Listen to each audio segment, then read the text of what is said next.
The way you speak to yourself changes the way your brain rewires itself. It's not just psychology, it's neurobiology. And in just 3 days, you can start to reshape your internal landscape.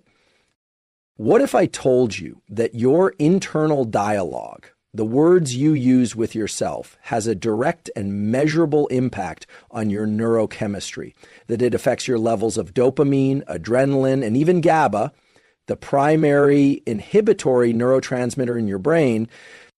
For 3 days, I want you to run an experiment. This is not positive thinking. This is self-directed neuroplasticity. When you deliberately change your inner language, you're tapping into the prefrontal cortex, the anterior cingulate, and the insula, areas of the brain responsible for self-awareness, emotional regulation, and motivation. What we say to ourselves, especially under stress, can either spiral us into a fight or flight loop or activate calm, clarity, and focus. So here's the protocol. For the next 3 days, I want you to do 3 things. Speak to yourself in the second person. Say, you've got this, not I've got this. Studies show that this shifts your brain out of ego-based self-critique and into coaching mode. You become your own guide, not your own critic. Start your morning with identity statements, not goals. Say, you are someone who keeps promises to yourself, not I will go to the gym. Identity is sticky. It wires deeper into your neural circuitry than intention. Catch negative self-talk and label it. Say, that's a thought, not a fact. This activates your prefrontal cortex and gives you distance from rumination. This isn't motivational fluff, it's neuroscience. The brain listens, the body responds. And after 3 days, just 3, you'll begin to feel the shift, less reactivity, more clarity, more energy. You'll start to become the voice you needed to hear. When most people engage in internal dialogue, they default to first-person language. I'm anxious, I can't do this, or I need to be better. While this might feel natural, studies in cognitive neuroscience and sports psychology reveal that this internal narrative style is actually limiting, especially under conditions of stress or high cognitive load. Now, here's where it gets interesting. Research conducted at the University of Michigan and other neuroscience labs shows that shifting to second-person self-talk using you instead of I creates a psychological buffer. This shift activates brain circuits associated with perspective taking, specifically within the medial prefrontal cortex and temporoparietal junction. These are regions responsible for distinguishing between self and others, but they also give us the ability to step back and coach ourselves through difficulty. So instead of saying, I can't do this, you say, you've done harder things, you can do this. The change might seem subtle, but the effects are profound. When you use you, your brain responds as if the guidance is coming from someone else you trust, like a mentor or coach, which increases compliance and decreases resistance. This shift in perspective has been shown to improve self-regulation, boost emotional control, and enhance problem-solving under pressure. Athletes use it, elite military operators use it, and we now understand the neurobiological reason why it works. Second-person language decreases activity in brain areas associated with self-critical rumination and increases task-oriented focus. From a biochemical standpoint, this can reduce cortisol release and elevate dopaminergic tone, particularly when the self-talk is paired with small wins or progress signals. That means it doesn't just feel more empowering, it literally shifts your brain chemistry toward motivation and confidence. When practiced consistently, this becomes a form of real-time mental training. You're not just thinking differently, you're engaging in a cognitive protocol that rewires how your nervous system responds to challenge. So for the next 3 days, catch those internal moments and coach yourself like someone you care about. You've got this. You've done harder things. You know what matters right now. This isn't just better thinking. This is neuroscience applied. Most people wake up and set goals. I'm going to go to the gym. I'll eat clean today. I need to stop procrastinating. While well-intentioned, goal-based thinking is often fragile. It relies on motivation, which is inherently unstable, and it keeps your brain operating from a future-focused framework, which can increase cognitive friction and anxiety. Now, here's the neuroscience behind a better approach. Identity-based statement. When you say, I am someone who follows through, or you are the kind of person who shows up no matter how you feel, you're not just setting a goal, you're activating neural networks related to self-satisfying and default mode network integration. That means you're teaching your brain who you are, not just what you want to do. This taps into something we call self-referential processing. The brain treats identity as something sacred and non-negotiable. So when a behavior is tied to your identity, not just a temporary desire, your nervous system fights harder to maintain it. This is supported by studies in behavior change psychology and neuroimaging. Identity statements light up midline cortical structures like the medial prefrontal cortex and posterior cingulate cortex, regions deeply involved in autobiographical memory and meaning. This gives the statement emotional weight and stickiness. When you act from identity, you're not struggling to become something, you're expressing something you already are. That removes internal resistance. And in terms of neuroplasticity, that's crucial. Repetition of behavior tied to identity forms stronger, more stable neural pathways, the kind that actually hold under stress. So instead of saying, I will try to be productive today, say, you are the kind of person who handles hard things and doesn't make excuses. The brain will begin to match behavior to identity automatically. That's what it's built to do. This isn't about tricking yourself. It's about aligning your internal language with the neurobiological machinery of change. Remember, your brain doesn't care what you hope to do. It cares what you believe you are. And that belief, when reinforced consistently, becomes your default operating system. Identity leads, behavior follows. One of the most powerful tools we have for emotional regulation and mental clarity is incredibly simple, but deeply supported by neuroscience. It's the ability to label. When you're caught in a loop of negative self-talk, I'm not good enough, I always mess this up, this is going to fail, your brain is engaging in default mode network activity. This network, which includes the medial prefrontal cortex and posterior cingulate cortex, becomes highly active when we ruminate, judge ourselves, or worry about the future. But here's the protocol. Instead of believing the thought, you label it. You say to yourself, that's a thought, not a fact. What this does from a neurological standpoint is shift activity from the limbic system, especially the amygdala, associated with fear and emotion, to the prefrontal cortex, which governs logic, regulation, and decision-making. You're literally redirecting blood flow and neural activity away from panic and toward executive function. There's a term for this in cognitive behavioral neuroscience, cognitive diffusion. It's the process of separating yourself from your thoughts rather than fusing with them. When you label a thought as just that, a mental event, your brain no longer reacts to it as if it's an objective threat. And here's the remarkable part. Neuroimaging studies show that people who practice this form of labeling, even just a few times a day, show increased activation in the right ventrolateral prefrontal cortex and decreased activity in the amygdala. That means more calm, more control, and less stress. So when that voice shows up, the inner critic, the catastrophizer, the imposter syndrome, you interrupt the loop. You don't argue with it. You don't try to suppress it. You just say, that's a thought, not a fact. That 1 second pause creates just enough space for awareness, and that awareness is the seed of all behavioral change.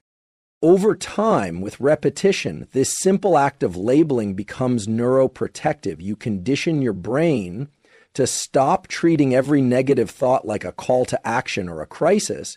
You restore regulation, you reduce cortisol, you build resilience. This isn't about ignoring reality. It's about mastering the way your nervous system responds to perceived threat. And that starts with realizing not everything you think is true. Label the thought, reclaim the mind. Neuroplasticity, the brain's ability to change its structure and function, is not something that happens passively. It's not automatic.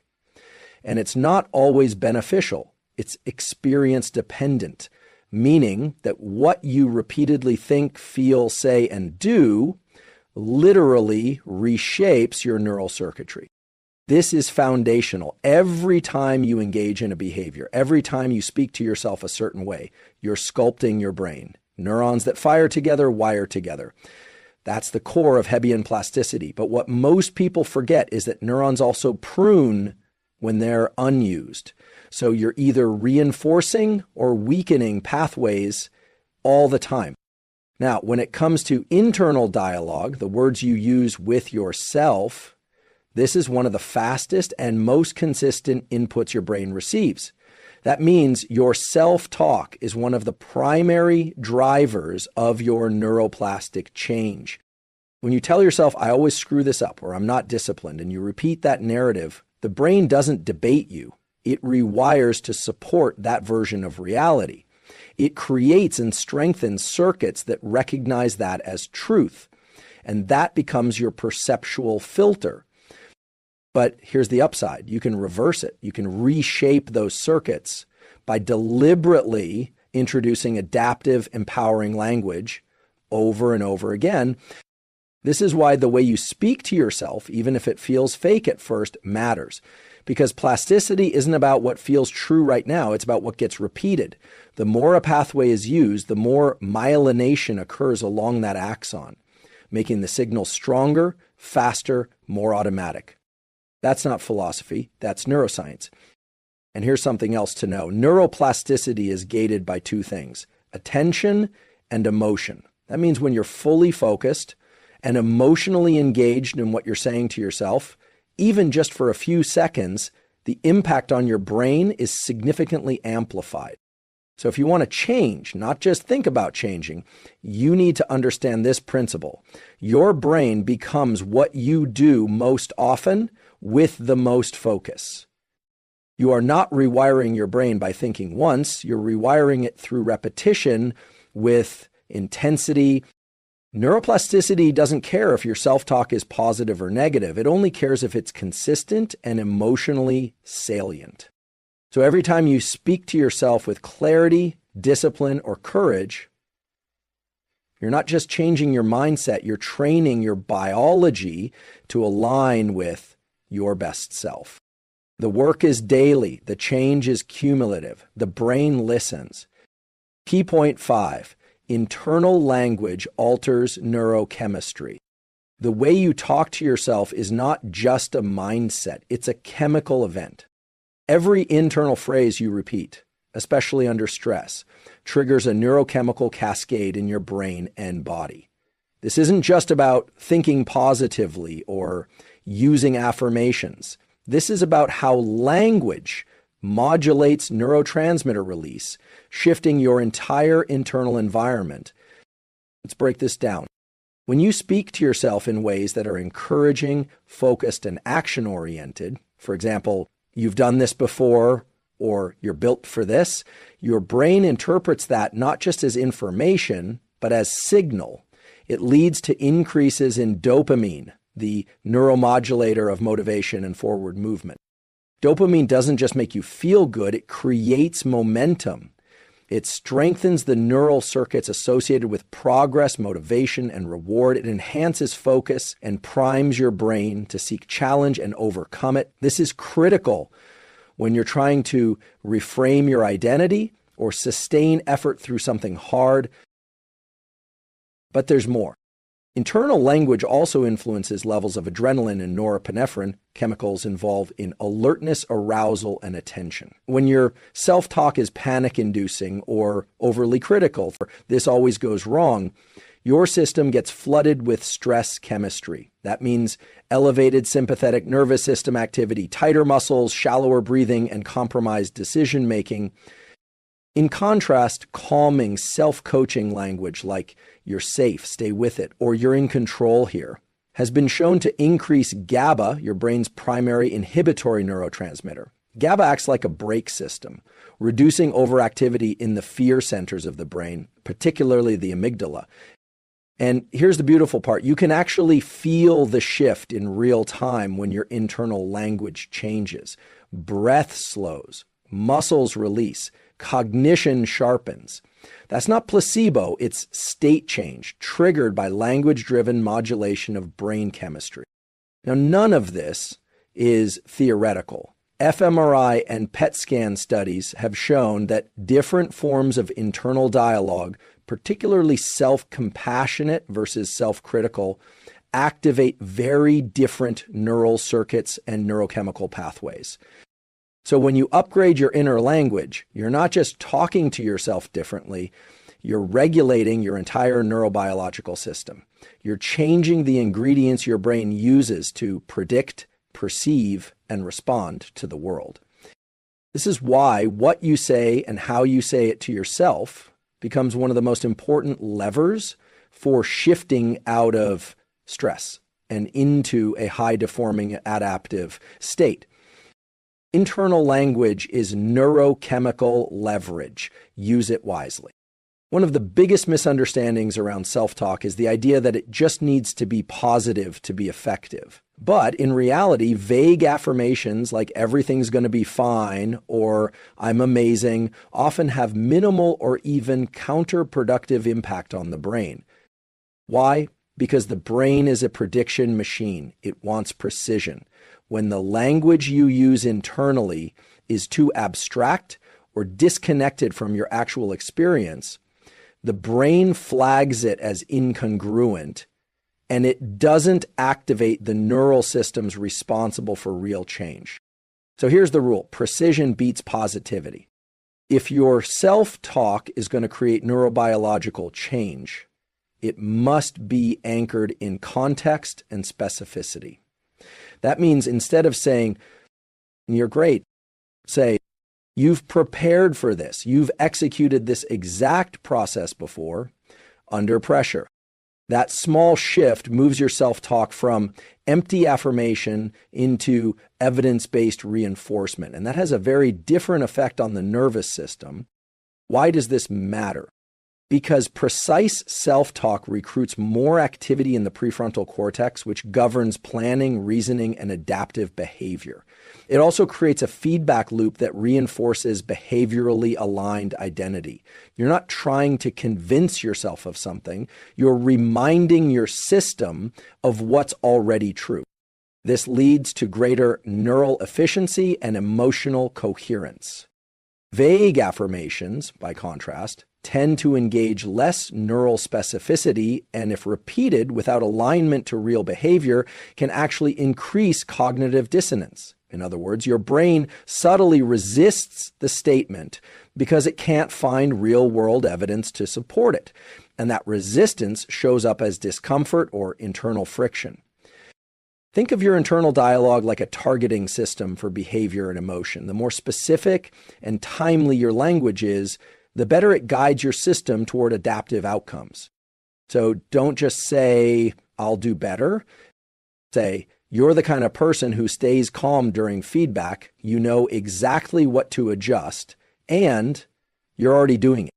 This form of language activates dopaminergic and goal-relevant networks because it references actual process, behavior, and identity, not just outcome.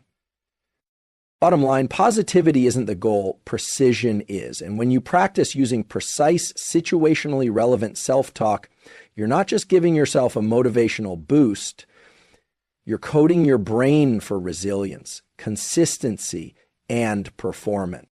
There's a misconception that change in the brain takes months or years to begin, but that's not entirely accurate. While long-term change does require consistency, the first signs of neuroplastic adaptation begin in hours to days, not weeks. In fact, research shows that 3 consecutive days of deliberate, focused internal practice, especially self-directed self-talk, can begin to trigger what's called a plasticity cascade.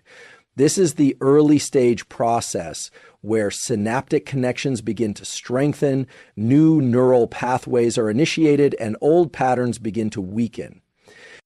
Let's break this down. Your brain is constantly evaluating which circuits to reinforce. It does this based on frequency, intensity, and relevance of input. So if over the course of 3 days you consistently engage in intentional, emotionally salient self-talk, your brain starts to shift its wiring to support that internal narrative. This happens in phases. Immediate early genes like CFOS are activated within neurons, which are indicators that new learning or emotional salience has occurred. These are turned on within minutes to hours of repeated exposure to novel stimuli, like speaking to yourself in a new, adaptive way. If the input continues, especially with emotion attached, the brain begins to produce neurotrophins like BDNF, brain-derived neurotrophic factor, which helps solidify these new pathways. BDNF essentially acts as fertilizer for neurons, making it easier to form lasting synaptic changes. After about 72 hours of consistent, emotionally engaged practice, the brain begins to transition from short-term plasticity, temporary signal changes, to structural plasticity, the beginnings of actual changes in neural wiring.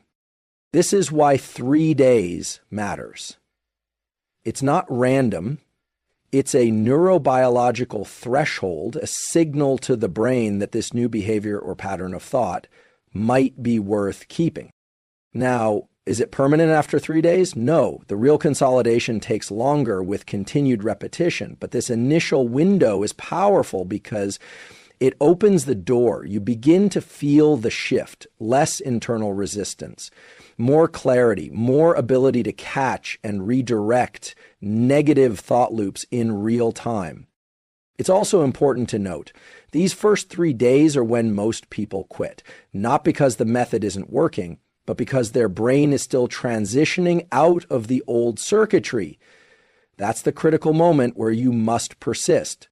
When you deliberately speak to yourself with focus and self-directed intent for 3 consecutive days, and pair that with behaviors aligned to those statements, you're essentially sending a message to your nervous system.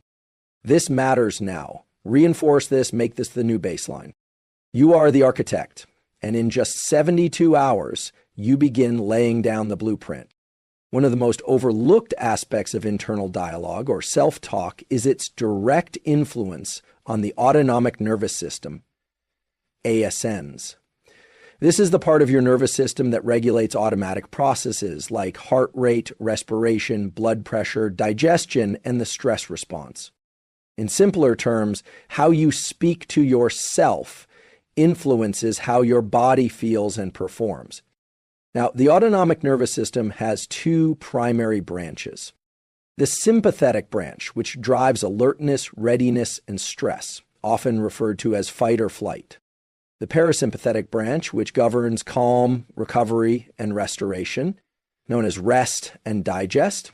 Your internal language can push you into either state depending on its tone, precision, and emotional content. For example, when your self-talk is anxious, self-critical, or defeatist, I can't handle this, everything's going to go wrong, it amplifies sympathetic tone. That means increased heart rate, shallower breathing, elevated cortisol, and reduced ability to think clearly. The brain interprets that inner voice as a threat cue and prepares the body accordingly. But when you shift to intentional, self-coaching language, even something as simple as, you're okay, stay grounded, you know what to do next, You activate circuits in the prefrontal cortex and insula, which are known to downregulate limbic reactivity and engage parasympathetic tone. This brings about real physiological changes. Heart rate begins to stabilize. Breathing deepens. Blood flow returns to the frontal cortex, improving executive function. Muscle tension decreases. Cortisol levels begin to normalize. In other words, your internal language becomes a lever for state control, giving you the ability to shift from reactivity to responsiveness, from chaos to clarity. And here's what's especially powerful. This control is trainable. When you consistently pair self-directed language with physiological awareness like breath regulation or posture, you're creating a feedback loop that links cognition with autonomic control. Over time, this loop becomes more efficient and more automatic. You're no longer just reacting to the world, you're regulating yourself from within. This is why elite performers from special forces to Olympic athletes train their inner dialogue with precision. It's not about motivation, it's about autonomic command. Because the truth is, your biology responds more to the signals you send yourself than the circumstances you're in. And when your internal language becomes intentional, grounded, and strategic, you gain access to the full spectrum of your performance, cognitively, emotionally, and physiologically. You are your own operator, and self-directed language is one of the most accessible, science-backed tools to take control of your nervous system and bring yourself back into alignment on demand. What you say to yourself is not just background noise, it's a neural command, a biological signal that your entire system listens to. If for 3 days, just 3, you commit to speaking to yourself with precision, identity, and deliberate self-leadership, you'll begin to change not just how you feel, but what your brain becomes capable of. The nervous system doesn't care what you hope to become. It responds to what you repeat with intensity. And in a world that's constantly trying to program you from the outside, your internal language is the most powerful form of neurological sovereignty you have. So the question is not, can you change? The question is, can you become the kind of person who speaks truth into your own biology before the world tells you what's possible? Talk to yourself like it matters, because it does. Your brain is listening, and it's ready to build the version of you that you decide to speak into existence.